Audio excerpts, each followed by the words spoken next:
Hello students, तो आज की इस वीडियो में हम बात करेंगे magnetic force on a moving charge particle. इससे पहले मैंने बताया था आपको इसके फर्स्ट पार्ट में, चैप्टर यूनिट 3 के फर्स्ट पार्ट में बताया था मैंने आपको ampere swimming rule, magnetic field के बारे में, स्नो रूल के बारे में और स्टेट एक्सपेरिमेंट के बारे में। ठीक है, आज की इस वीडियो में हम देखेंगे इससे थोड़ा और आगे कि जो मैग्नेटिक फोर्स होता है किसी भी मूविंग चार्ज पार्टिकल के ऊपर वो कितना लगता है, तो वो हम फाइंड करेंगे आज। ठीक है, कोई भी मूविंग चार्ज पार्टिकल है वो मूव कर रहा है तो उसके ऊपर मैग्नेटिक फोर्स कितना लगेगा। मैग्नेटिक फील्ड है, ठीक है, मैग्नेटिक फील्ड है तो वहाँ पर मैग्नेटिक फोर्स भी होगा। जैसे इलेक्ट्रिक फील्ड थी तो इलेक्ट्रोस्टैटिक फोर्स लगता था चार्ज के ऊपर, वैसे ही मूविंग चार्ज के ऊपर क्या लगता है, अगर मैग्नेटिक फील्ड है तो मैग्नेटिक फोर्स भी लगता है। ठीक है, तो स्टूडेंट्स सबसे पहले देखो इसका डायग्राम बनेगा। डायग्राम से आप ये समझोगे कि सबसे पहले क्या है, हम कंसीडर कर रहे हैं कि कोई चार्ज पार्टिकल क्यू है। ठीक है, मैं डायग्राम यहाँ पर बनाऊंगा, फिर मैं इसका जो थ्योरी है वो यहाँ पर लिखूंगा। तो मैं डायग्राम यहाँ बना देता हूँ। एक पॉजिटिव चार्ज पार्टिकल ले लिया हमने, ठीक है, कंसीडर चार्ज पार्टिकल क्यू। ठीक है, चार्ज पार्टिकल क्यू है मूविंग विद वेलोसिटी v। ठीक है, जो किसके, जो एक्स एक्सिस, वाई एक्सिस और जेड एक्सिस प्लेन में है। ठीक है, ये एक्स एक्सिस मान लो, ये वाई एक्सिस मान लो और ये जेड एक्सिस मान लो। ठीक है, या फिर इसको वाई मान लो, उससे कोई फ़र्क नहीं पड़ने वाला। ठीक है, तो स्टूडेंट्स ये जो चार्ज पार्टिकल है ये तो 3D प्लेन में है, एक्स वाई जेड। तो स्टूडेंट्स ये जो है वो किस तरफ मूव कर रहा है, वेलोसिटी v से मूव कर रहा है, ऐसे। ठीक है, वेलोसिटी v से मूव कर रहा है ये। ठीक है, और ये क्या कर रहा है स्टूडेंट्स, ये क्या कर रहा है, ये एंगल थीटा से मूव कर रहा है। कितना एंगल थीटा मेक कर रहा है यहाँ से ऐसे। ठीक है, विद मैग्नेटिक फील्ड इधर साइड है, मैग्नेटिक फील्ड की डायरेक्शन जो है वो इस साइड है। ये मूव कर रहा है इस साइड, चार्ज पार्टिकल कितना एंगल बना रहा है, थीटा एंगल बना रहा है। और यहाँ पर हम इस कंपोनेंट का नाम देंगे v cos थीटा। ये एक्स एक्सिस है, इसको v cos थीटा नाम देंगे। और ये जो ये वाला है, ये वाला एक्सिस जो है, इसको हम क्या नाम देंगे, v sin थीटा। ये पढ़ा हुआ है आपने, v cos theta v sin theta है ना, कंपोनेंट में डिवाइड हो जाते हैं दो कंपोनेंट में। ठीक है, तो इसको हम बोल रहे हैं v cos थीटा, इसको हम बोल रहे हैं v sin थीटा। तो स्टूडेंट्स देखो यहाँ पर हम क्या करेंगे, आपको ये देखना है कि जो फोर्स है वो क्या होगा। देखो जो फोर्स है सबसे पहले तो डायरेक्टली प्रोपोर्शनल होगा इसके क्यू के, चार्ज के, कि जितना ज़्यादा फोर्स, मैग्नेटिक फोर्स होगा, जितने ज़्यादा चार्ज होंगे उतना ही ज़्यादा मैग्नेटिक फोर्स होगा। कम चार्ज होंगे, हमने तो सिंगल चार्ज की बात की, अगर बहुत सारे चार्ज हो गए, मान के चलो उनका मैग्नीट्यूड ज़्यादा हो गया चार्ज का, तो फोर्स भी, मैग्नेटिक फोर्स भी क्या होगा, ज़्यादा ही लगेगा उस चार्ज के ऊपर। ठीक है, और जो फोर्स होगा वो डायरेक्टली प्रोपोर्शनल होगा स्टूडेंट किसके, मैग्नेटिक फील्ड के भी, क्योंकि जितना ज़्यादा मैग्नेटिक फील्ड होगा उतना ही ज़्यादा मैग्नेटिक फोर्स लगेगा। ठीक है, समझिए इस चीज़ को, जितना ज़्यादा मैग्नेटिक फील्ड होगा उतना ज़्यादा मैग्नेटिक फोर्स लगेगा। और ये होगा स्टूडेंट्स डायरेक्टली प्रोपोर्शनल इसके v sin थीटा के।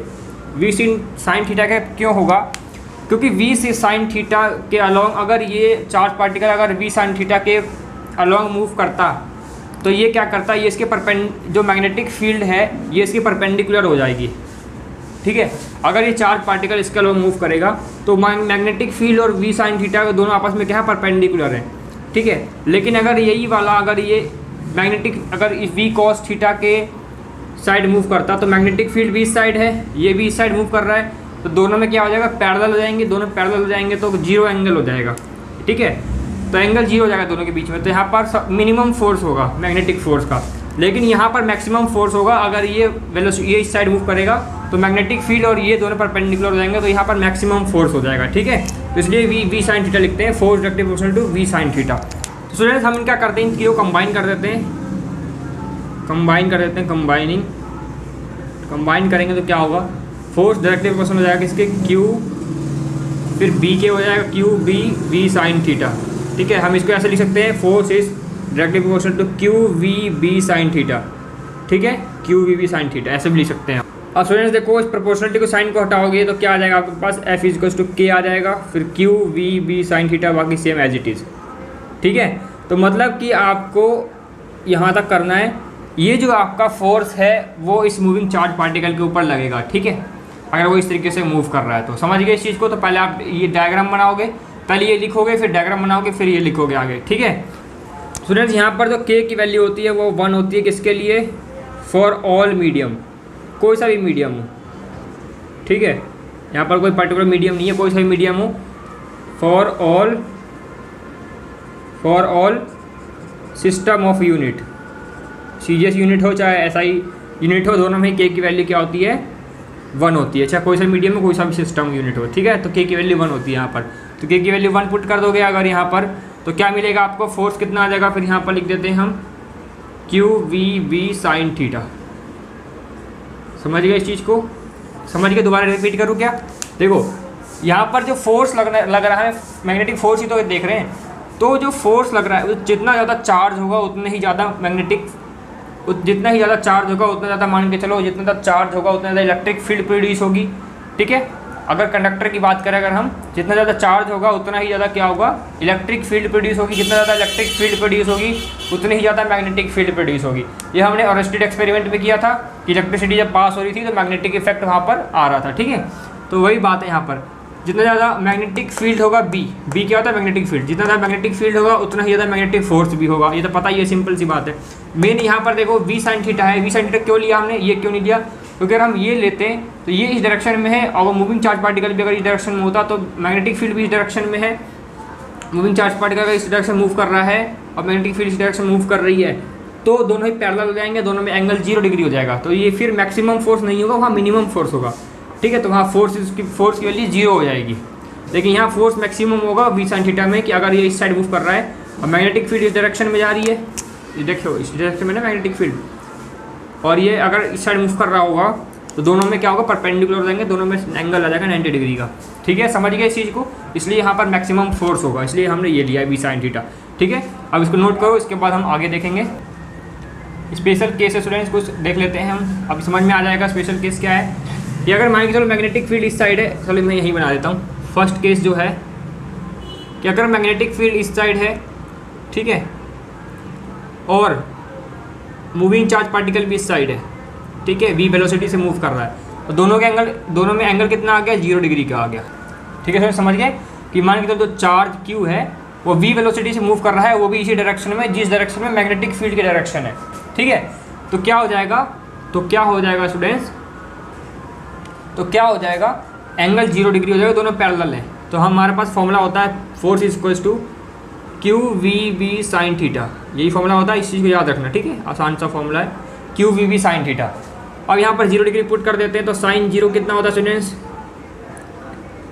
sin 0 0 डिग्री, sin 0 0 होता है, तो 0 हो जाएगा, पूरी वैल्यू 0 हो जाएगी। मतलब कि यहाँ पर, इसलिए मैंने आपको बताया था कि अगर दोनों पैरेलल हो जाएंगे, दोनों पैरेलल मूव करेंगे तो V cos थीटा हमने इसी कारण से नहीं लिया था, क्योंकि यहाँ पर देखो फोर्स 0 हो जाएगा, तो ये सबसे मिनिमम फोर्स होगा, ठीक है, मिनिमम फोर्स होगा, मिनिमम मैग्नेटिक फोर्स, ठीक है। अब हम यहाँ बात करेंगे नेक्स्ट केस 2 में कि अगर मैग्नेटिक फील्ड इस डायरेक्शन में है, ठीक है, मैग्नेटिक फील्ड इस डायरेक्शन में, और आप जो चार्ज पार्टिकल है ऐसे Q चार्ज पार्टिकल है वो इस डायरेक्शन में मूव कर रहा है, ठीक है। या आप नीचे भी लिख सकते हो, ऐसी बात नहीं है, ऐसे भी लिख सकते हो, परपेंडिकुलर होना चाहिए, ठीक है। तो 90 डिग्री के एंगल बन रहा है यहाँ पर, तो थीटा कितना होगा स्टूडेंट्स, यहाँ पर Q चार्ज जो है वो V वेलोसिटी से मूव कर रहा है ऐसे, तो थीटा कितना होगा, 90 डिग्री का हो गया। अब यहाँ पर फोर्स का फॉर्मूला लगाओ, F equals to QVB sin theta.